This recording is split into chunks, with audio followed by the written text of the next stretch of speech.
Hey, what's up, everybody? This is your boy Kenny, and this is the Assassination of Gianni Versace, American Crime Story, Season 2, Episode 5. And the name of this episode is Don't Ask, Don't Tell.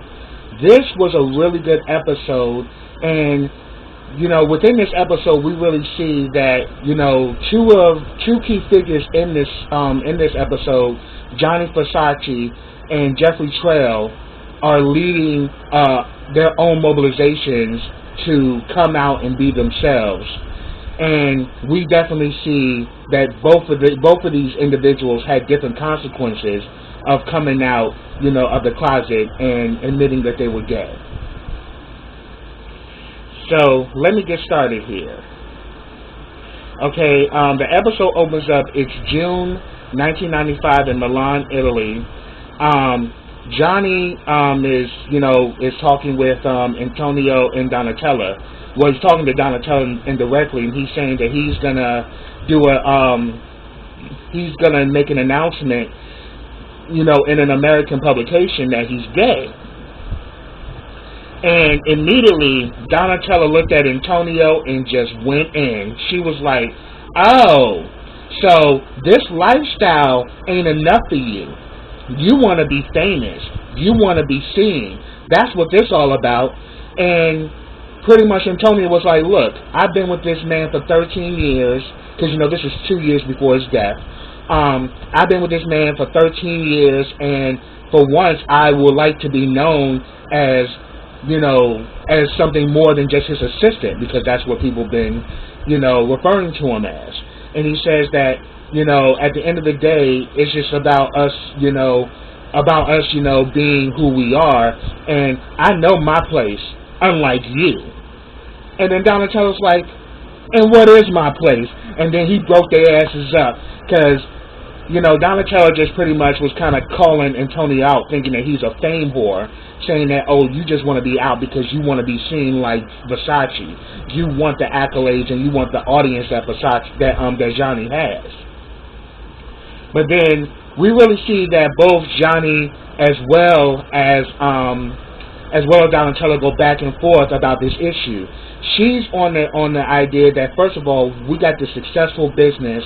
You coming out of the closet can ruin all of your business relationships. We got this deal with the New York Stock Exchange, where we can take this we can actually make this a publicly traded company, and there's more money to be made, and you're pretty much jeopardizing all of this by coming out of the closet. But Gianni, who we actually saw a few episodes ago, was diagnosed HIV positive in 94. This is 95, and from the looks of it, he has gotten back his health. So he pretty much put his money to good use and got some good medication, where now it's no longer a death sentence. Because back in 94, you saw he was literally looking at death's door. And for him to come back like that was phenomenal, only to be killed, 2 years later. Like, just crazy. So,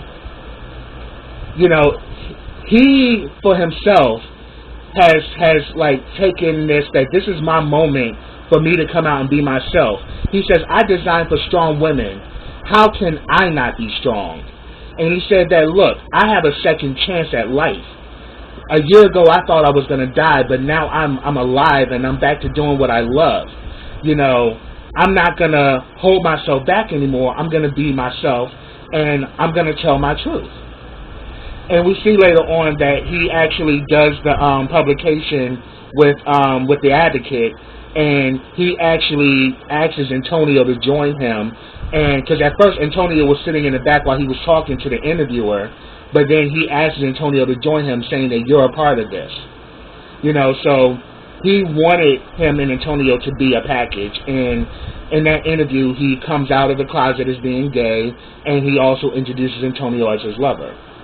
So that was very groundbreaking, especially during 1995. I mean, during that time, being gay was very taboo.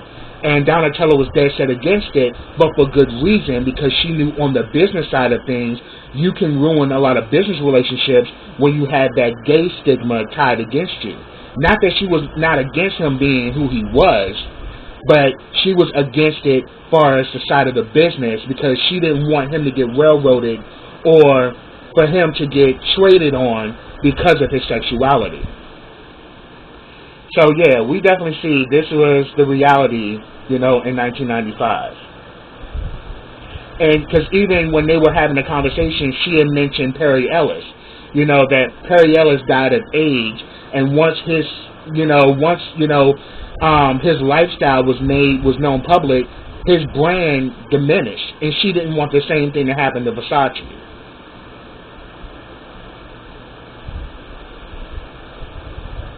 Then we actually get the scene. It's April 23rd, 1997, and this is 4 days before Jeff Trail gets murdered. We see that this motherfucker, this stunt queen, Angel Cunanan, is in some rundown hotel in San Diego. She's strung out on drugs. She's picking up heroin while talking to the American Express, trying to get them to give him credit so he can buy a one-way ticket to Minneapolis. And, and he pretty much owes like $10,000 on this credit card, but he's able to talk them into giving him an extension of credit so he can book this flight. And he says, once I get into Minneapolis, I'm going to come into some money and I'll be able to pay everything off. And we also see that he's in this rundown motel, but he got all of these suits, and he got some trinkets, lying around, like a watch and all of that. But he's like strung out on heroin, and then when he goes to take all of his suits to pack them up, we see that he has literally built like this shrine to Versace in the closet. So I think Versace, for him, was always that person he wanted to be. Because Versace was successful, he was gay, and he was famous. Something that Angel Cunanan always wanted to be.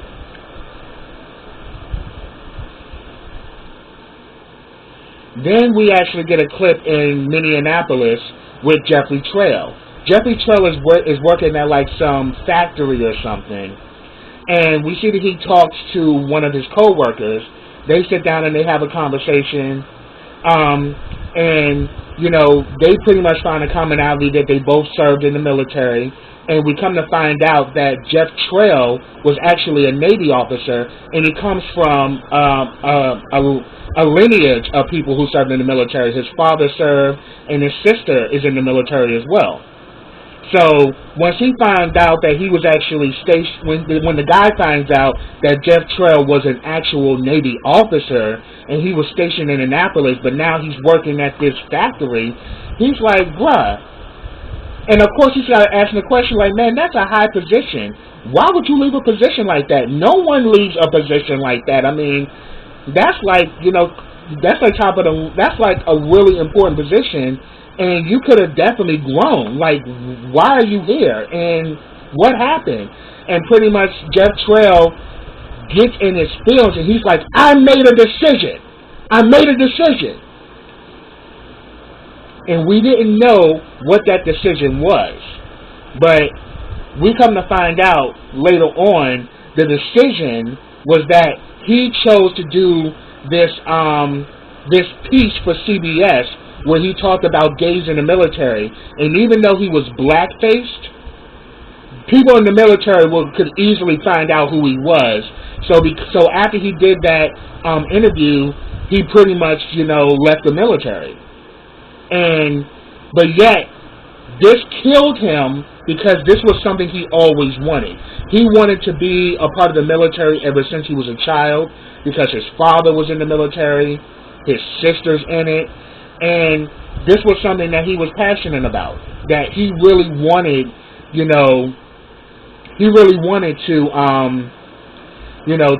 be, a successful man in the military, and he was proud to be a part of the military.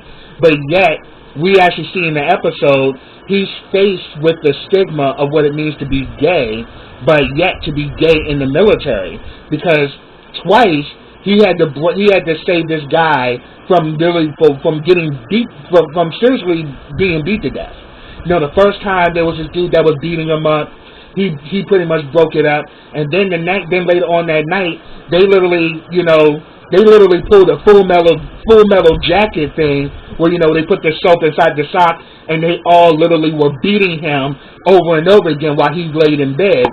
And again, Jeff went to his rescue, and the guy was pretty much saying that, you got some broken ribs, you need to go to the doctor. And the guy was like, I don't want to go to the doctor, I want to be traded out of here. These guys are going to kill me.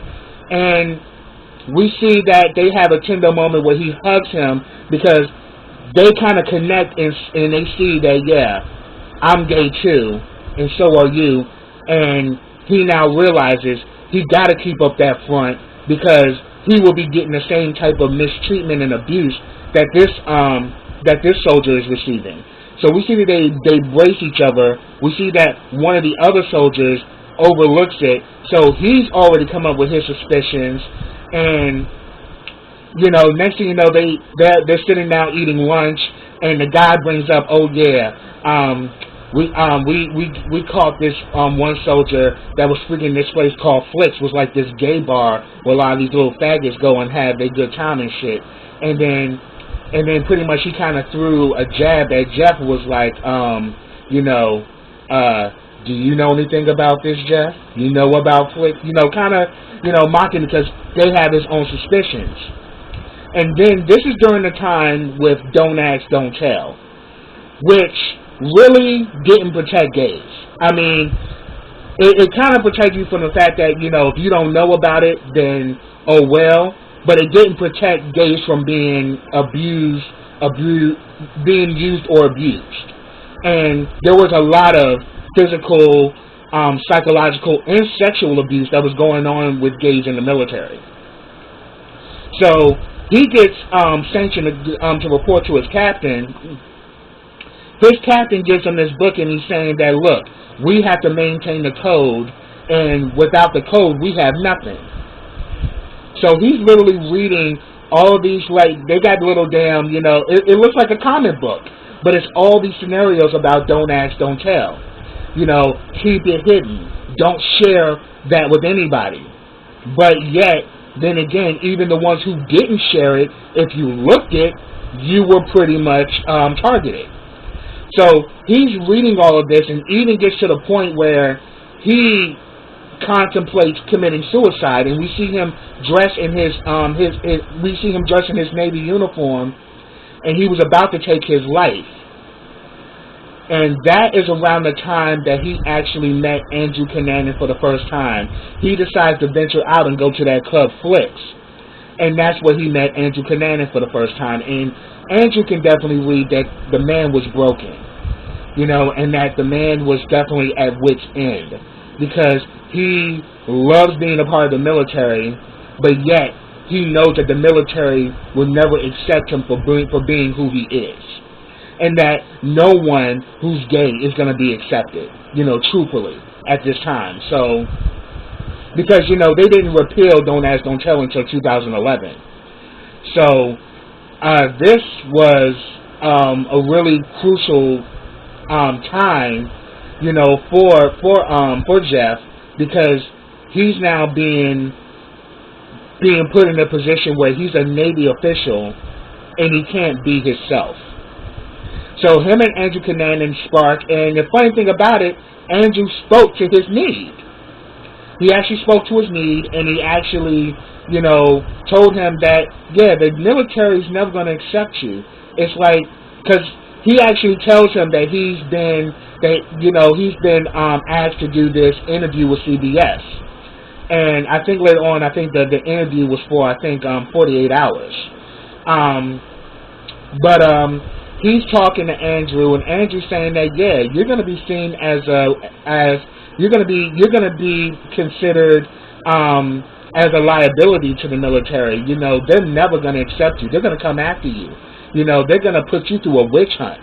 If you come out and do this, I mean, why would you want to do this? It's obviously they don't accept you. And he says that, yeah, but at the end of the day, I can't go on in my life not saying anything. This is an issue and it needs to be addressed. And we actually see that he does do the interview where he is blackfaced, and he talks about his experience being an official in the military and seeing all of this homophobia take place within the military ranks. And even though, as I said, he was blackfaced for the public, the military would have definitely known who he was. So that is what made him leave the military and what made him step down and why he was working at this factory in Minneapolis. But then we also see a little bit more of Jeff Trail and David Madsen's relationship, because finally we see that, let's see. So we finally see that what ends up happening is that, Andrew finally arrives in Minneapolis.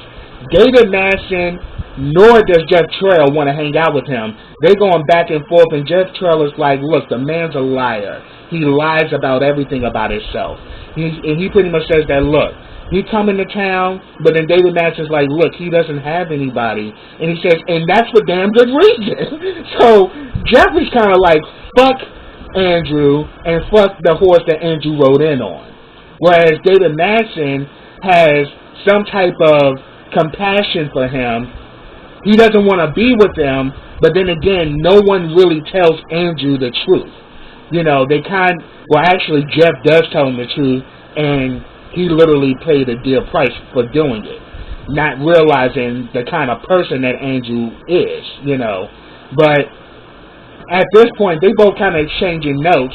They're not really telling Andrew the truth, but you can definitely feel the tension once Andrew arrives, once they finally meet Andrew at the airport.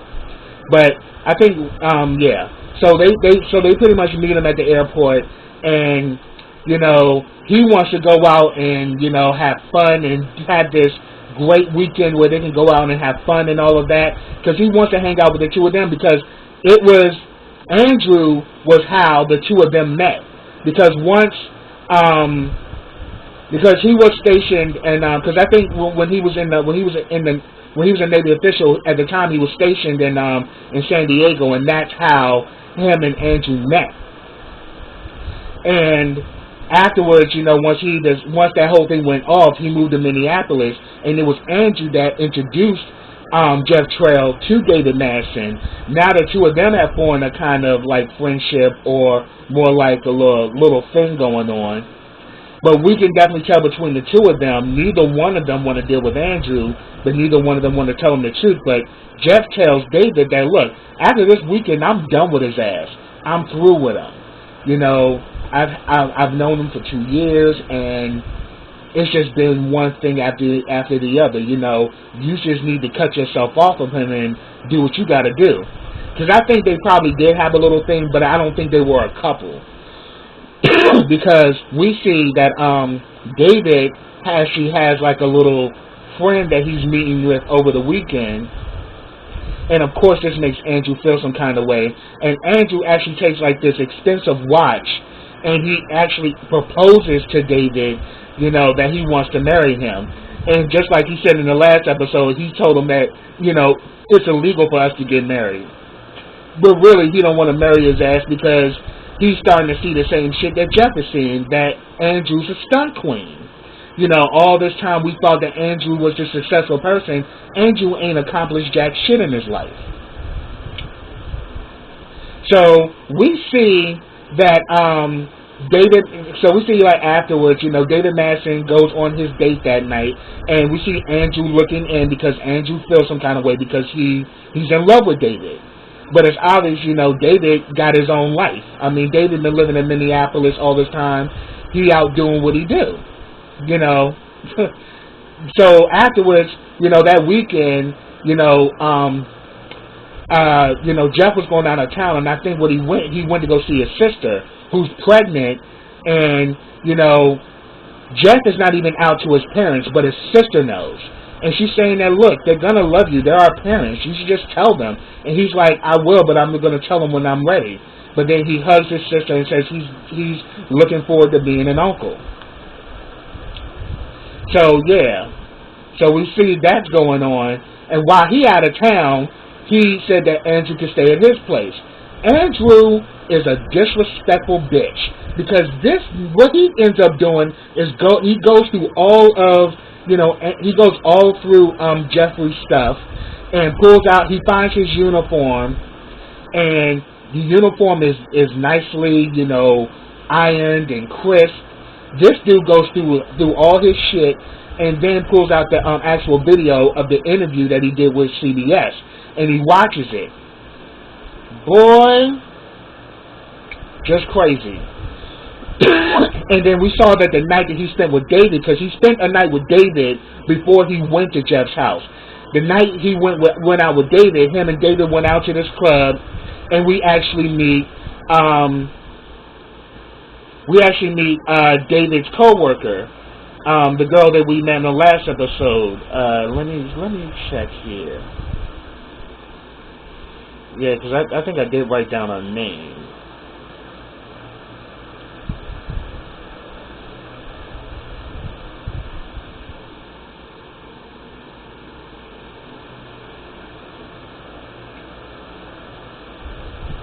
Yeah, her name was Linda. Okay. So, we actually see that they go out, and we see that Linda, his coworker, who we saw in the last episode, meets up with David. And this is the first time she actually meets Andrew. And Andrew, being the stunt queen that he is, begins to tell this bullshit story that, because he actually says, oh yes, Andrew's my boyfriend. Like, he's like, David's my boyfriend. And look what the watch I gave him. Yes, it's very expensive. I'm like, you fake ass slut. I was just like, there she goes. She can't help it. She can't help with telling lies and boasting herself up to be like she's this grand of all, like she's this grand deal when she really ain't shit. So then we see that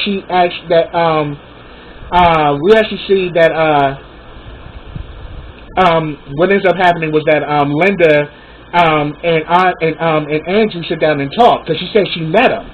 So while they're there, they talking, and he is pulling this stunt out his ass that he builds sets in Mexico, and that he's building sets for the Titanic and all that shit. And then all of a sudden, David comes to the damn table, and she's hearing about, oh yeah, he's talking about how he built sets and all of that, and all of a sudden David's like, really, Andrew? Really, bitch? Because it's like he was just over it, like, bitch, you are forever telling fucking lies. So they start dancing or whatever, and he pretty much tells, David pretty much tells Andrew that, no, we are not getting married. It's not happening. It ain't gonna work out. And then we actually see that, later on, after he, comes from David, after he leaves Jeff's place, and let's just say, I'm about to get into what happens when Jeff gets home, and he sees that his apartment is trash. That scene was everything. But we're seeing that after that scene happens, he finally goes back to David's place. David and the dude that he spent the weekend with is about to leave or whatever, and Andrew just walks in there, just completely just blows off by old boy, and he's kind of like, and the dude kind of wondering like, yo, what the fuck is up with him? And he's saying that, look, I agree, we do need to talk, we do need to I think I really do need to get things together. And, because he was saying that he's going to go back to San Francisco and live this grand life, and he wanted David to go with him. Yeah. So we saw all of that go on, and then David's like, yeah, we'll talk later on. But we can just see that David's just about had it with his ass, but he doesn't have it in him to tell Andrew to go the fuck away, because he knows at the end of the day, Andrew doesn't have anybody. So we see that finally Jeff comes home from that weekend and sees that Andrew done been through his shit. And this actually, let's see. And this happened the day of the murder. And we also saw, they also show when he actually made the decision to actually go do the interview because he was conflicting about it. And we see that Andrew told him that, yeah, if you do this, the military is never going to accept you again. You will never be able to be a soldier. You will never be able to be a Navy officer again. Your career is going to be over. But he said that, but he decided that, look, this is a risk I'm willing to take. So he did what he did. And the stigma even sticks with him because it's like with Gianni Versace, him coming out gay actually liberated him, whereas it somewhat deliberated Jeff because he didn't have the same type of support that Gianni had. But they both made that, courageous step. But both of them had different reactions. So we see that he finally... So actually, I think that's what he did. He left that weekend... No. My bad. He did leave that weekend to go visit his sister because, she's expecting a baby or whatever. And, while he was gone, Andrew stayed at his place because, David had plans. So all of a sudden... Andrew found so all of a sudden we see that Jeff finally comes back home. Andrew's there. He sees that Andrew went through his shit and pretty much, he is mad as hell when he finds out that, Andrew just went through his uniform because he takes serious pride in his military experience as well as his role, and that Andrew pretty much just treated it like it was shit. And he pretty much says that, and Andrew's like, I don't even know why you even keep that uniform around. They treated you like shit. But then he pretty much says that, you don't understand. This is something I always wanted. And I want my life back. And he says that, and then he says that, but he's saying like, but they don't want you. I want you, but the military don't want you. And he was like, what the fuck you mean, bruh? You're a liar. I don't even know who the hell you are. You meaning you want me? I don't even know you. You're a liar. And you have no honor. Like, you have nothing you stand for, nothing you believe in. And then all of a sudden, the damn stunt queen had to pull another stunt and talk her shit like, you ain't in the Navy anymore, sweetie. You ain't nothing but a washed up queen with a shitty job, bitching about what your life could have been and how, you could have been somebody. You just nothing but a loser ass bitch. And I'm just looking at Andrew like, I know your junky, stinking ass ain't fucking trying to come for somebody when you literally pulling stunts at your ass to make a living, and now you at wit's end where probably some of your Johns cut your ass off, and now you trying to pretty much survive off of the two of these guys, and you kind of make them a victim of your mess and your bullshit. You got some fucking nerve. And then he goes to say, I saved you that night at the bar. And he says that, and then Jeff was like, no you didn't, you destroyed me. And I wish I never met you. And then he's like, you don't mean that. You know how much I love you. And he pushed him off, and Jeff was like, nobody wants your love. So yeah, that's what went down. And then we see later on, because we also see when he was going through his stuff, he finds the gun that he stole from Jeff, and we see that he puts that gun in his backpack, and we see that finally he's over David's house, and we see that once he's over at David's house, he done already started making his plan. And he calls Jeff and lets him know that, look, I have your gun. David Stalker is still coming around, so I got it to protect him. And he's saying that, what the hell? He's like, what the hell are you doing? Do you even know how to use that? Like, that gun is supposed to stay in the house. And he's like, look, I'll come and get the gun off of you, but after that, I'm done with your ass. I'm seriously done with you. And Andrew's like, you said that already. So we already see that's when he marks Jeff So he already knew when Jeff was coming. He planned on killing Jeff because we saw him go over by David's tools, and he saw the hammer. So he was already plotting. He was going to kill Jeff at that moment. So when Jeff buzzed that door, Andrew knew what the fuck he was about to do. And he says, aren't you going to go open the door? And we see when he actually kills Jeff. And then we see that, Jeff's phone is ringing off the hook. His mother's calling him that his sister's been rushed to the hospital. She's in labor. And she ends up having a baby girl. And then we see that his mother and his father are leaving him voice messages. That shit damn near tore me up. And I was like, wow. The one thing that he was looking forward to, he never got a chance to experience because of Andrew Cunanan. So that's what I have, y'all. If I missed anything, put it down in the comments. I'd love to talk to you about it. But I like how the way they're playing it backwards to show how deep and how sinister this crimes really were. That, yeah, this shit was more crazier than the OJ trial. And I'm starting to see why it was more crazier. It just didn't get a lot of, publicity in the media at the time due to the gay stigma. But it's like, wow, there's like so much being revealed. It's crazy. Now, some of it is not actually, some of the events are not actual, but the coincidences and how it's all drawing out, it's really kind of giving you this picture that, man, this shit is mind-blowing. But, again, if I didn't mention anything, put it down in the comments. I'd love to hear from you. But subscribe to my channel. Click that bell so you get notifications every time I drop a video.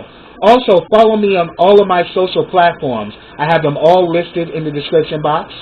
Also, like this video, comment on this video, and share this video. And I will be back with the next episode of the Assassination of Gianni Versace. So until then, everybody, take care.